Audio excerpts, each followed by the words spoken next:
হ্যাঁ, সুন্দর লাগছে। বাপ হাতে করে দান তকবির দেব, আল্লাহ বড় করুক।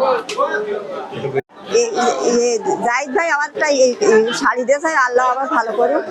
ঈদ গনে দিয়েছে, আমি খুশি।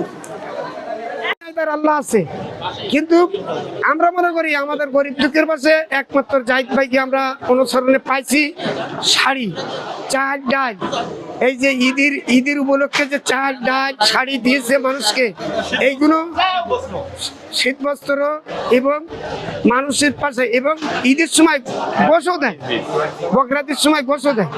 অনুষ্ঠানটা শুধুমাত্র ঈদের জন্য না, আমাদের এই অনুষ্ঠান প্রতি 2 মাস অন্তর অন্তর আমাদের যে সাহেব আছেন আল্লাহ মোহাম্মদ জাহিদুল হক, সে এই অনুষ্ঠানটা আসলে 450 মানুষকে নিয়ে করে, এবং শুধু ঈদ অথবা কুরবানি ঈদ বা রোজার জন্য না, সে সবসময় গরিব মানুষের সাথে আছেন। এবং নলতার আশপাশের যত এলাকা আছে, নলতা ইউনিয়নে প্রায় 14 থেকে 15টা এলাকা আছে, সবার মানুষের যারা গরিব আছে তাদেরকে নিয়ে সেই অনুষ্ঠানটা প্রতি বছরই, প্রতি মাসে এবং ঈদ এবং রোজা, বিশেষ করে ঈদ রোজা গরিব মানুষের পাশে এসে থাকার চেষ্টা করে।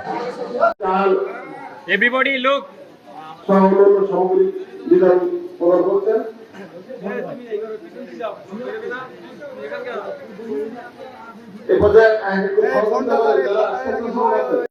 ছিল, তো নির্বাচনকে কেন্দ্র করে আমরা অনেক ব্যস্ত ছিলাম। এই ক্লাস আমাদের সফু ভাই যখন আলোচনা করে, তো